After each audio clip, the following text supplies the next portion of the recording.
이번 베네수엘라 사태를 종합적으로 그 모든 것을 같이 원했다라고 보는 게 맞을 것 같습니다. 저는 트럼프와 트럼프 행정부 강요들이 지난 1년간 진행됐던 미중 간의 협상에서 중국이 얼마나 잘 준비되어 있는가를 깨달았다고 생각합니다. 그래서 트럼프 행정부는 한 스텝 뒤로 와서 자기 집 앞마당부터 정비를 시작해 가고 있다고 저는 해석을 하고 있습니다. 자기 자국의 방어에 골든덤에 갑자기 그 프로젝트에 큰 돈을 쏟아붓겠다는 계획을 내고 서반구를 청소를 해서 여기에는 완전히 미국의 영향권 내에 들어오도록 그렇게 정리를 하고 그 다음이 중국과 본격적인 경쟁을 하게 되는 그런 스텝일 것이라고 봅니다. 지금 중국은 석유가 부족하지 않습니다. 러시아로부터 저가로 석유를 가져오고 있지 않습니까? 지금 비축하고 있어요. 국내 수요량을 넘어서서 지금 도입을 하고 있는 상태였습니다. 수입 석유의 5%밖에 안 돼요, 베네수엘라 석유가. 그러면 그 5% 정도의 베네수엘라 원유에 문제가 생기면 나라가 큰일이 나느냐? 그럴 것 같지는 않습니다. 중국 공산당이 그 일을 하는 방식은 현실주의입니다. 그 현실에 맞춰서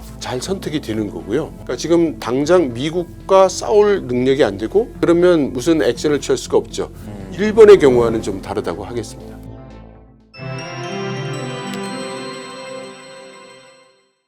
트럼프 대통령이 왜 마두로를 체포하는 초강수를 뒀을까? 저희도 앞서 잠시 좀 짚어보긴 했는데 조금 더 세밀하게 깊게 한번 알려주시면 어떨까 싶습니다. 네. 예, 사실 굉장히 놀라운 사건이었고 뭐 저 또한 많이 놀랐습니다. 아마 안 놀라신 분이 없을 것 같은데요. 그렇죠. 네. 사전에 제가 개인적인 사족을 달면 전에 노리에가 그 파나마 대통령이 그 조지 부시 때 그 잡혀간 적이 있었는데요. 네, 네. 그때 제 친구가 파나마 사람이 있었는데 그 대통령국에서 일하고 있었어요. 네. 굉장히 그 후로 그 전혀 연락이 안 돼가지고 아이고. 정말 그 남의 일 같지 않더라고요. 네, 이번 그러셨겠어요. 사태 때도. 네. 그런데 이것을 그 굉장히 놀라서 저도 막 찾아봤어요. 왜 그런가. 그리고 제가 생각할 때는 트럼프 대통령이 얼마 전에 발표를 했던 DSS, 그 Defense Security Strategy라고 하는 그 문서를 다시 깊이 읽어봐야 되겠다는 결론을 얻었습니다. 왜냐하면은 그 미국의 그 군사 안보 전략이라고 해서 내놓은 건데 거기에 서반구 얘기가 나오고 서반구 국가들의 소위 중국과 러시아 같은 나라의 영향은 절대 용납할 수 없다고 돼 있고 마약 용납할 수 없다고 돼 있고 또 거기에 무력을 사용하는데 주저하지 않겠다고 이렇게 돼 있어요.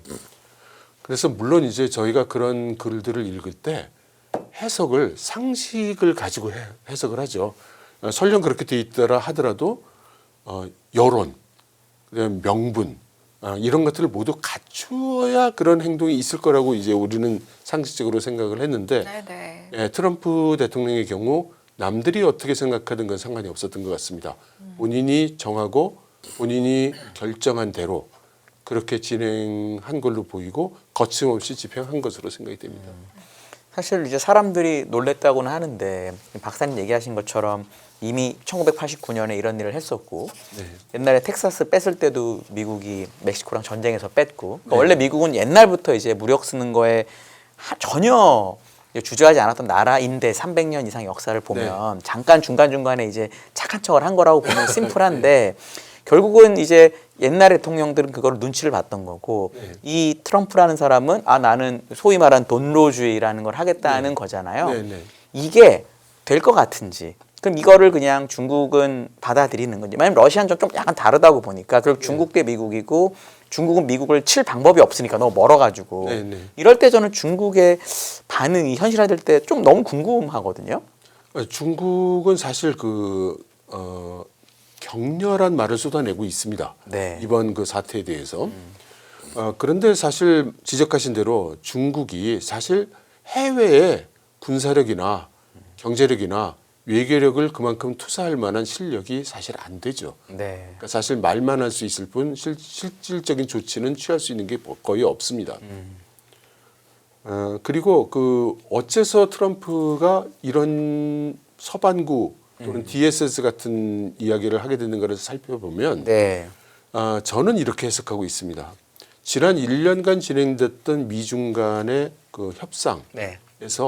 저는 트럼프와 트럼프 행정부 강료들이 중국이 얼마나 잘 준비되어 있는가를 깨달았다고 생각합니다. 네. 그래서 트럼프 행정부는 한 스텝 뒤로 와서 자기 집 앞마당부터 정비를 시작해 가고 있다고 저는 해석을 하고 있습니다. 알겠습니다. 네.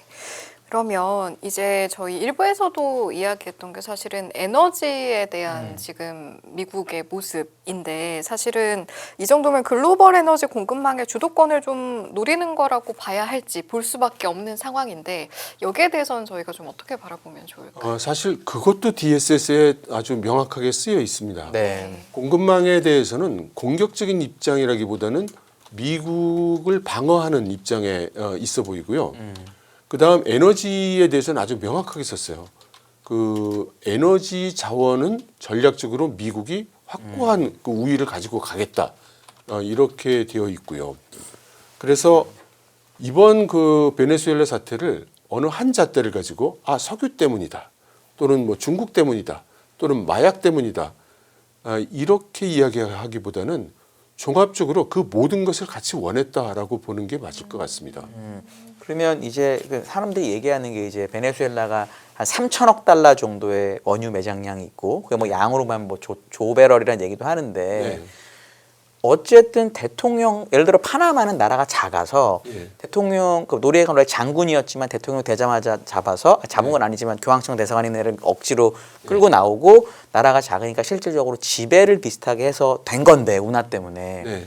베네수엘라는 훨씬 큰 나라잖아요. 예. 그 대통령하고 영부인만 잡아왔다고 해서 그 베네수엘라의 3천억 달러의 원유를 다 먹는다는 생각을 하는 게 네. 맞는 거냐라는 측면에서 혹시 어떻게 보세요, 박사님? 맞고 네. 틀리고는 사실 뭐 도덕적 가능하냐? 그럼 또 가능하냐? 그럼 있지만, 말을 바꿔서 네. 강행한다고 보는 것이고 네. 그리고 상당한 정도로 사전에 교감이 있었다고 봐야 올 겁니다. 베네수엘라에 있는 다른 사람들하고. 네. 하긴 왜냐하면 미국 군인이 한 명도 안 사망하고 네. 부상도 몇 명 없다는 걸 보니 아무리 베네수엘라가 나라가 후져도 어떻게 그럴까 싶기도 하고요.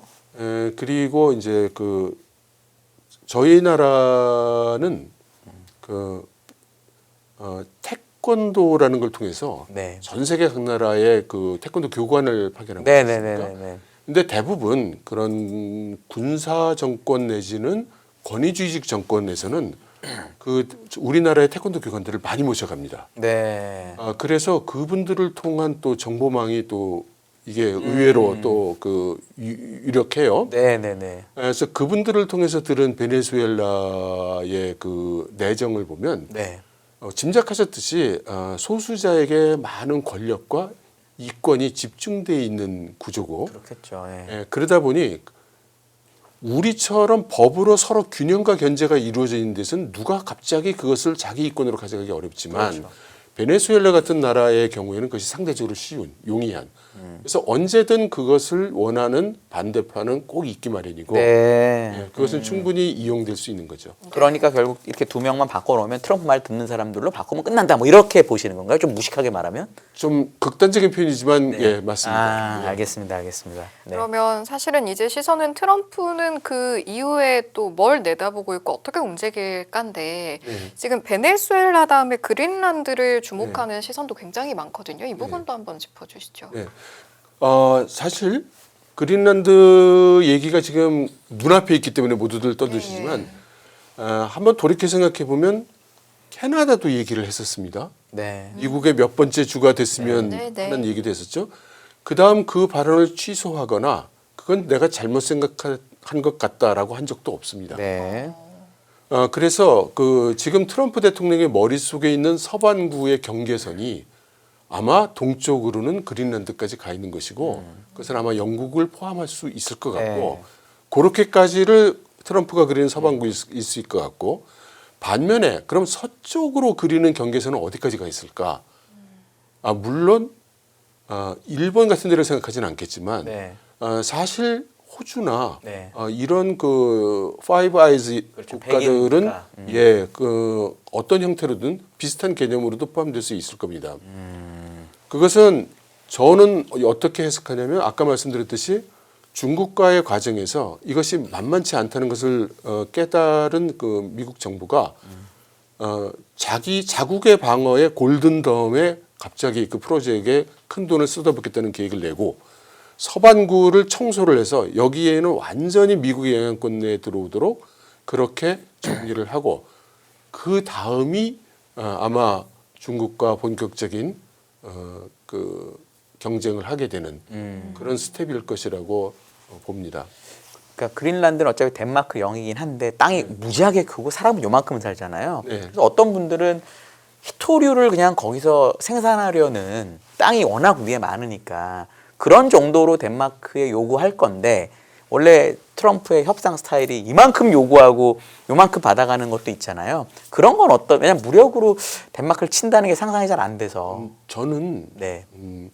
일반적으로 트럼프에 대한 여론은 네. 굉장히 즉흥적이고 또 변화막심하고 네. 이렇게 보는 평가가 많은데 네. 저는 개인적으로 그렇게 보지 않습니다.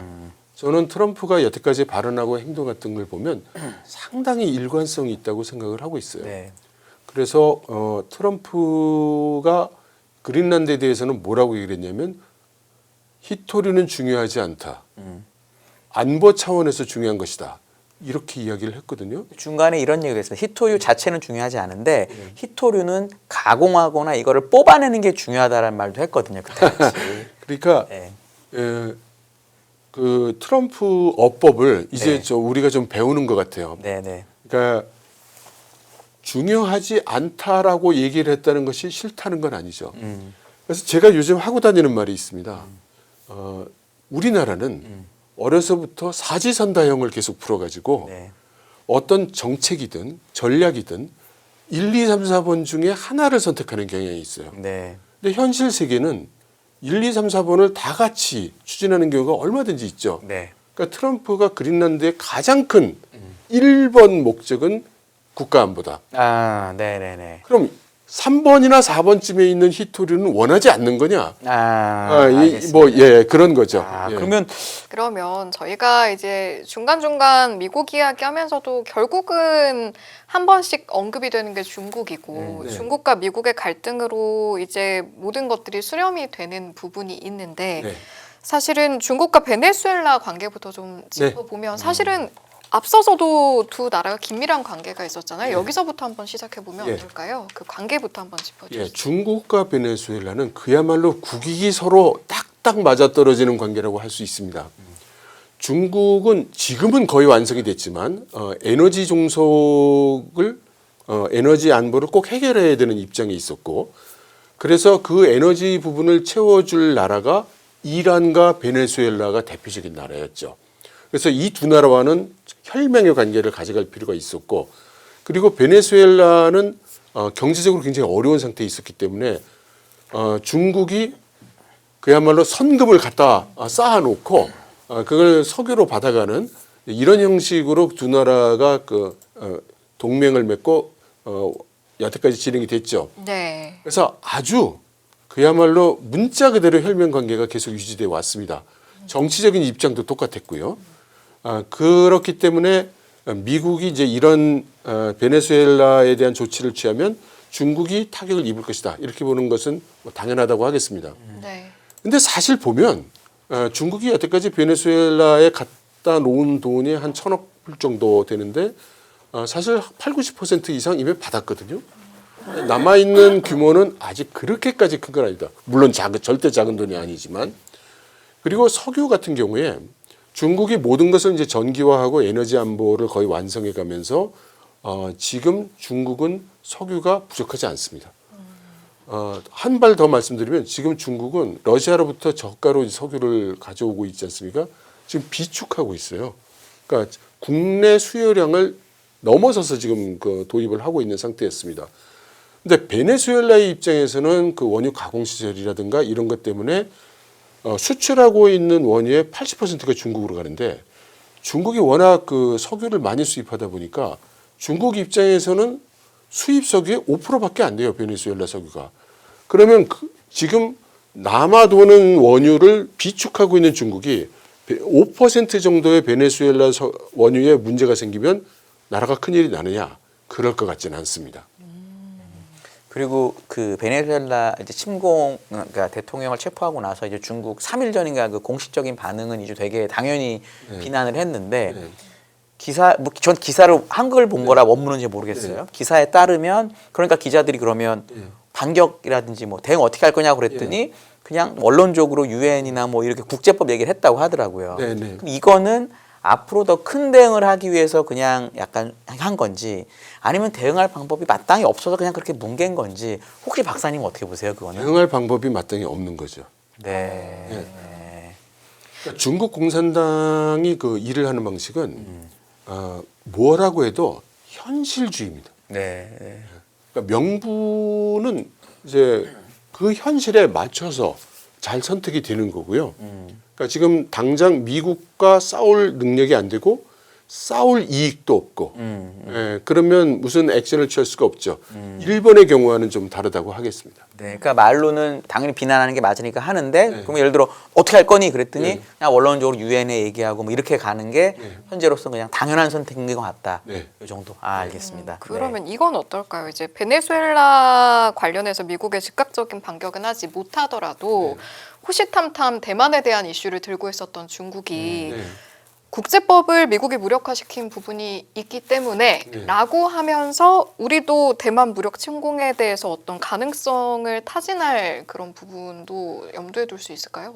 그런데 이제 중국 공산당 입장에서는 대만 통일이라는 거는 이미 오래전에 결정된 국가 목표고 그때 명분은 이미 다 수립이 돼 있거든요. 그러니까 한마디로 얘기해서 대만 대륙 관계는 국가 내 문제다.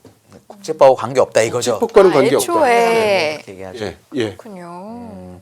그리고 사실 아까 얘기하신 대로 중국은 이제 워낙 현실적이고 중국의 역사를 봐도 그러니까 이게 우크라이나나 이런 거랑 다르게 대만이 섬나라다 보니까 이걸 사실 점령한다는 것도 좀 다른 이슈고 대만도 무기가 워낙 많으니까 공격을 하면 또 중국의 이 해안 도시를 또 대만도 폭격할 수 있고 이러니까 그거에 대한 현실적인 문제 때문에 좀 못할 수도 있다라는 사실 의견도 있거든요. 예. 그건 어떻게 생각하세요? 예, 그런 얘기를 지적을 많이 받습니다. 네네네. 그리고 최근에 나온 어떤 분석은 만일에 그 대만을 공격하게 되면 중국 인민해방군의 10만 명 이상의 사상자가 나올 것이다. 피해가 너무 크다. 근데 저 개인적으로 그걸 보고 조금 다른 의미로 놀랐습니다. 네네네. 중국식 감각으로 만일 10만 명 정도의 피해로 대만을 통일할 수 있다면 얼마든지 한다. 네. 와이낫이라고 그렇게 생각이 듭니다. 근데 지금 박사님은 그 정도로도 쉽지는 않다고 현재는 보시는 거죠, 박사님 기준으로는. 그러니까 지금 중국에서 일하는 방식은 아까 말씀드렸지만 모든 경우의 수를 다 대비를 합니다. 그리고 여기서 지금 현재 가장 중요한 건 미국의 대응이에요. 네. 그러니까 미국의 수를 완전히 잃고 미국의 대응에 대한 조치, 준비가 돼야 되는 것이고요. 그리고 나서 두 번째는 내부 문제가 이제 그 없이 그 동원을 할 수 있는 일치 단결해서 갈 수 있냐? 그 두 가지가 이제 되면 되는 거죠.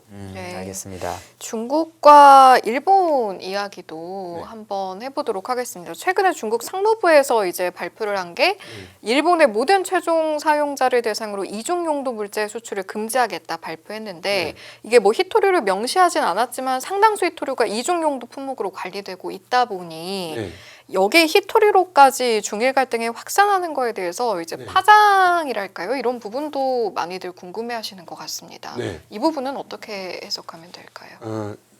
중국 입장에서 보면 미국의 태도는 미국이 어떻게 나올지는 알고 있지만 미국은 강한 나라인 겁니다. 그러니까 지금 싸워서 이길 수 없는 나라죠. 근데 일본의 경우는 조금 다른 거예요. 그러니까 일본의 경우는 다카이치 수상의 그 발언으로 인해서 적어도 다카이치 내각은 미국과 함께 양안 전쟁에서 개입할 거다라는 태도를 밝힌 게 됩니다. 그러면 중국 공산당 입장에서는 아직 그 태도를 분명히 밝히지 않고 있는 큰 영향력을 행사할 수 있는 국가가 있는데 그게 대한민국이죠. 그렇죠. 그러면 미국에 대해서 지금 가타부타 할 입장은 못 되지만 일본에 대해서는 그 똑같은 비슷한 위치에 있는 한국이 있기 때문에 분명한 메시지를 전달하는 거죠. 그리고 일본에 대해서는 무섭지 않은 거예요. 그러니 조금 비겁한 얘기 같지만 강자인 미국에게는 지금 당장 어떤 대응 조치를 할 수 없지만 일본에 대해서는 대응을 하는 겁니다. 그리고 그 압박 강도도 계속 올라갈 것이고 근데 지금 다카이치 수상 입장에서는 그 발언과 그 태도로 인해서 지지율이 상당히 올라가 있는데 그걸 마다할 수가 없죠. 네. 그러니 그 입장을 바꾸기는 굉장히 어려울 것이고 그렇다면 당분간은 계속 에스컬레이트 되는 상황으로 진행이 될 것으로 생각이 됩니다. 결국 대만과의 전쟁에서 이슈가 되는 건 뭐 일본의 자위대가 가는지 한국의 국군이 가는지도 중요하지만 네. 사실 우리나라에 28,500명의 주한미군이 있고 장비도 많고 일본에는 4만 몇천 명이 있거든요. 네. 그거가 그냥 이렇게 해서 하면은 또 기지처럼 되는 거니까 네. 그런 부분에 대한 거는 사실 중국은 신경을 안 쓰는 건가요? 왜냐하면 이번에 그렇게 경기 비슷하게 한 게 네. 약간 다카이치 총리가 자위대를 약간 하는 것처럼 말을 아사모사하게 해버리니까 네. 그걸 전 약간 좀 너무 경길했다고 생각을 하는데 네. 중국은 그러면 주한미군이나 주일미군이 가서 이렇게 하는 거는 뭐 당연하다고 생각하는 거고 네. 거기에 한국하고 일본의 자체적인 군대가 도와주는 거에 대해서는 맞겠다 뭐 이런 입장인 건가요? 그건 어떻게 보세요? 그렇죠. 아, 그러니까 주한미군이나 주일미군이 동원될 거라는 건 그건 뭐 명확한 이미 사실이고 그건 알고 있다는 거죠, 미국도. 예, 중국도. 예. 그리고 일본이 그런 사태가 생겼을 경우에 일본 군이 자위대가 자위대. 동원돼서 돕겠다고 하는 것도 이제 명확해진 겁니다. 다이까지 얘기한 걸 그걸 그렇게 받아들인다는 거죠, 네. 중국이. 네. 그러니까 한국은 그런 일 생각하지 마라를 이렇게 얘기한다는 거군요. 그렇죠. 네. 이번에 이재명 대통령 갔을 때 했던 말처럼 역사의 오른편에 서야 된다. 그렇게 이런 얘기를 입장인 하겠죠, 거죠. 당연히. 예. 네. 좀 이제 지나간 주제긴 한데 그래도 이거 네. 안 여쭤볼 수가 없어서 사실은 중일 갈등에 따른 히토류 수출 통제가 네. 그냥 다른 나라 사이에서 벌어진 일이라고 저희가 이렇게 멀리 팔짱 끼고 보기에는 네. 일단 우리에게도 영향을 끼칠 수 있는 부분이 있을 것 같아서 일단은 첫 번째로는 이게 좀 길게 갈지 장기적으로 갈 만한 상황이라고 보시는지 궁금하고 그렇게 된다고 했을 때 우리에게 미칠 영향에 대해서도 한 두 가지 짚어주시면 좋을 것 예. 같습니다. 그러니까 지금 우리나라는 사실 그 중국이 히토류에 대한 제한이나 어떤 제재랄까 이런 조치를 하지 않고 있습니다. 오히려 조금 그 혜택을 주고 있다고 할까 그런 상황입니다. 현재. 그렇지만 일본에 대해서는 그렇지 않은 것이고 다만 이거를 어느 날 그 칼로 두부 자르듯이 오늘부터 일본은 히토류 안 줘. 뭐 이렇게 가는 건 아니죠. 계속 점증을 해서 계속 압박을 올려갈 걸로 보이고요. 우리나라에 대해서는 아직 지금 너무나 여지가 많고 이번에 그 이재명 대통령이 방중을 해서 많은 그 우호적인 제스처를 취했잖아요. 네. 예, 그 상황에서 우리나라에 대해서 그 히토류에 대한 제재는 하지 않을 것으로 봅니다. 알겠습니다. 우리 이제 얘기하신 것처럼 이재명 대통령 가서 시진핑을 만나고 왔잖아요. 네. 어쨌든 그래도 11월인가 10월에 에이펙 때 만나고 되게 네. 빠르게 만난 편이라고 저는 되게 느껴지거든요. 네, 네. 어떤 영향이 있을지 또 의미는 뭐라고 박사님 보시나요? 아마 제 생각은 소수 의견일 것 같습니다. 네네네. 많은 분들과 의견이 다른데요. 저는 이재명 대통령이 하고 싶었던 것은 아마 두 가지였을 거라고 생각합니다. 하나는 중국에 대해서 이제 우호적인 제스처, 그러니까 전폭적인 그런 화해 모드로 들어가자라는 신호를 던지고 싶었다는 게 하나고 또 하나는 사실은 제일 중요한 건 아마 그 역시 지정학적인 이 안보 문제였을 거라고 생각을 합니다. 네. 간단히 말하면 북한에 대한 어떤 고리를 트고 싶었다. 그것을 지금 직접 해서 지금 거의 북한의 대응을 못 얻었기 때문에 네. 중국에게 그것을 지원을 부탁하는 그것이 아마 제일 큰 이슈였을 것이라고 생각하고 이재명 대통령의 스타일을 볼 때 그냥 가서 도와주세요 라고 하지는 않았을 것이다. 네. 뭔가 구체적인 어젠다를 던졌을 것이다. 네. 그것이 지금 공개되지 않고 있을 뿐이지. 네, 네, 네. 그런데 이제 그것만 가지고 이제 중국을 가서 방문을 해서 이걸 하기에는 네. 가서 이야기까지 했는데 발표할 수 있는 내용이 없는 거죠. 너무 그 민망한 느낌일 수도 있겠네요. 예. 그러니 그 문화적인 그렇죠. 그리고 경제적인 네네. 예, 그런 모양을 상당히 좀 규모 있게 갖춰서 어색하지 않게 포장되지 않았나. 저 개인적으로 그렇게 3개월 만에 생각합니다. 국빈 방문이라는 형식을 굳이 빌려가지고. 예. 게다가 기업인을 200명이나 데려갔잖아요. 예. 네, 알겠습니다. 그러니까요. 예. 이것도 좀 궁금한 게 우리나라와 중국의 직접적인 이슈는 아니지만 네. 우리나라가 핵 추진 잠수함을 건조하는 걸 추진한다라는 네. 거에 대해서 네. 중국이란 나라가 무심할 수는 없을 텐데 네. 그렇다고 해서 뭔가 지금 보이는 모습에서 약간 속내가 어떨지도 좀 궁금한데 뭐 이렇다 크게 뭔가 의견을 드러내고 있지 않은 것 같기도 하고요. 네. 어떻게 보면 될까요? 그러니까 예상보다 반발이 강력하지 않다라고 느끼시는 거죠. 네. 그래서 저는 이거는 이미 에이펙에서 그 트럼프 대통령에게 핵 추진 잠수함에 대한 협조 요청을 하는 그 시점 이전에 중국의 양해를 구했다고 생각을 합니다. 네. 그게 저의 추측이고요. 그러면 중국 측에서는 그걸 어떻게 해서 받아들일 수 있었겠는가는 두 가지 요인이 있을 거라고 생각합니다. 하나는 어떤 식으로 표현이 됐을지 모르지만 한국이 양안 전쟁에 개입을 안 하거나 소극적일 거라는 그런 메시지를 전달했을 것 같고 만일에 그게 아니라면 중국 공산당의 시간표가 우리의 핵 추진 잠수함 시간표보다 빠르다. 대만을 치려는 게. 예. 그러니까 목표 시점 또는 예상 시점이 지금 많이들 얘기되고 있는 2027년 또는 2028년 정도라면 한국의 핵 추진 잠수함이 그럼 그때 나와서 작전을 할 수 있느냐? 못 나오죠. 그건 못 나오니까. 예. 그러니 뭐 찬성할 수 없는 일이고 기뻐할 수 없는 일이지만 지금 당장 그걸 가지고 문제 삼기에는 적합하지 않다. 이렇게 판단했을 거라고 보죠. 네. 알겠습니다. 마지막으로 이것도 한 가지 여쭤봐야 될 것 같은데 그래도 워낙 중국에 대해서 잘 아시니까 중국의 경제 상황도 사실은 뭐 예전보다는 우리나라와 덜 밀접하다고 하지만 그래도 많이 얽혀 있는 네. 곳이잖아요. 네. 중국의 경제 상황은 요즘에 좀 어떻습니까? 많이 나쁩니다. 아, 이제 베이징에 있는 친구한테서 들은 이야기인데요. 지금 많은 그 지방 도시들의 공중교통, 버스, 배차 간격이 지금 뭐 2배 가까이 늘었다고 합니다. 네. 그러니까 지방 정부들의 공공 예산이 지금 여의치 않은 거예요. 그리고 우리나라의 마을 버스에 해당되는 버스들이 있거든요. 중국에도 그것들이 북경시 같은 경우에 지금 민간에게 다 넘겨줬다고 합니다. 이 또한 그 재정이 만만치 않다는 것을 보여주는 거고요. 그런 베이징 시정부 같은 곳이 그런 상황에 있다는 건 다른 도시는 말할 것도 없고, 그러니까 일부 이제 수출 기업, 그다음 AI 쪽 같은 혁신 기업 이런 데에는 지금 빛을 보고 있지만 전통적인 산업 그리고 자영업자들의 사업, 골목 상권은 지금 매우 어렵다고 이제 봐야 될 것 같습니다. 네.